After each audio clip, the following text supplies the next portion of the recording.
What's up, Birchwood Camp? It's Ellie. I am so excited to be back with y'all this week to share in the phrase of the week and the verse of the week. The verses that I'm going to be reading to y'all from this week are Isaiah 40, 1 through 4, and 28 through 31. So we're jumping around a little bit in Isaiah 40, but all good stuff coming soon. And then the phrase for this week is longing for renewal. Which I think is pretty evident in the verses that I'm going to be reading to y'all and I guess maybe reflecting upon. And also, I think maybe it's just applicable to our lives right now. I think, are all longing for renewal, longing for difference and change, and maybe struggling to find a way to do that at this very moment. So without further ado, I'm going to go ahead and read it to y'all.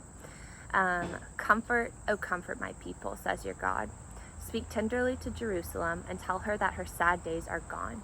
Her sins are pardoned, and the Lord will give her twice as many blessings as he gave her punishment before. Listen, I hear the voice of someone shouting, make a road for the Lord through the wilderness. Make him a straight, smooth road through the desert. Fill the valleys, level the hills, straighten out the crooked paths, and smooth off the rough spots in the road. So that was 41 through 4.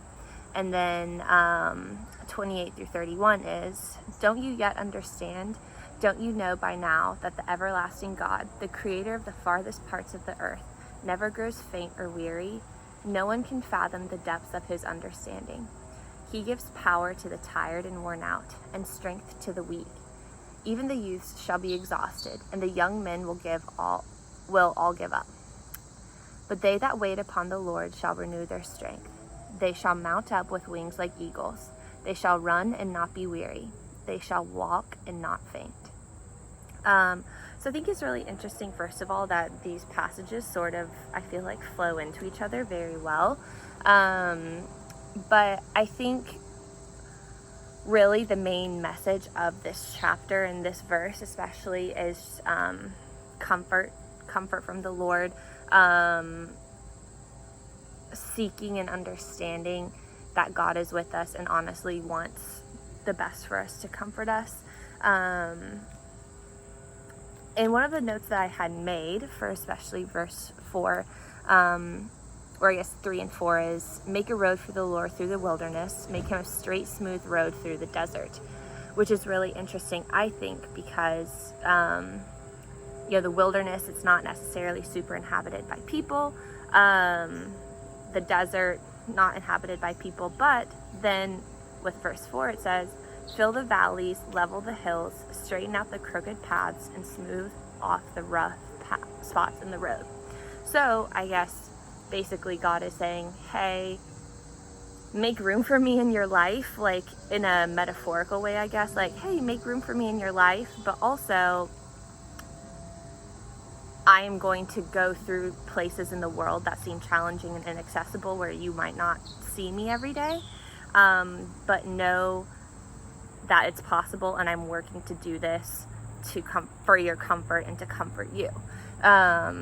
So like, I sort of interpreted the smooth and crooked paths could potentially be like a metaphor for bumps in the road for like our own lives. Like just waiting and trusting upon the Lord and knowing that he will comfort us in the bumps in the road and in the challenges that we face in our life. Like he's there and he's constantly working to try to smooth out the wrinkles, smooth out the challenges that we have. And just basically God, I feel like in this passage is especially saying like, make room for me in your life. Like in the places where there are deserts and there's valleys and there's hills, make room for me because I'll smooth them out and be there and fill them in like sort of an unexpected way, which I think is pretty cool. And just something that is important for me to remember, especially like during this time.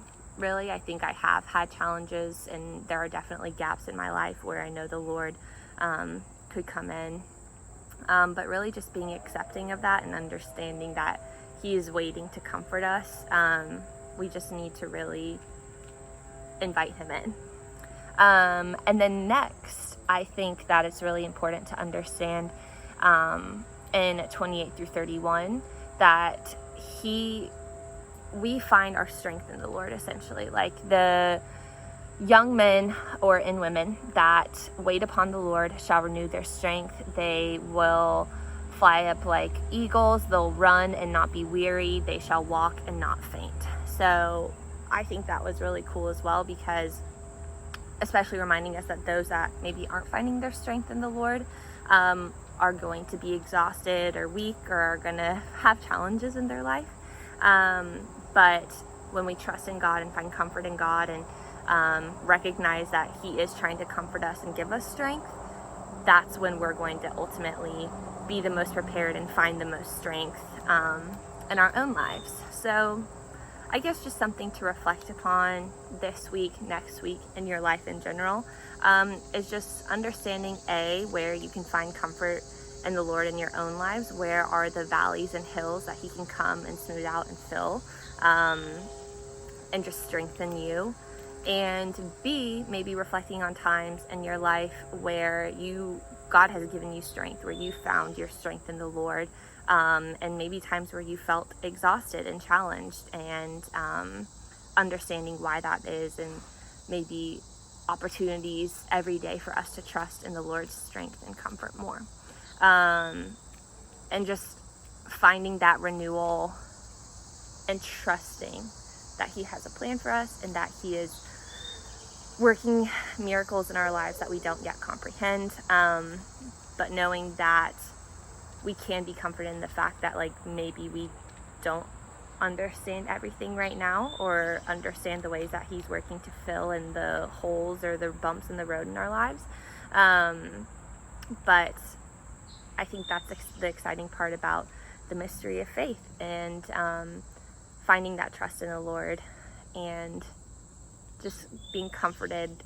I think this passage in general is just comforting, but understanding in our own lives where we can draw upon that comfort and strength in Him. I hope y'all have a great week ahead. Just know I'm thinking of you and praying for you always. And love from Athens.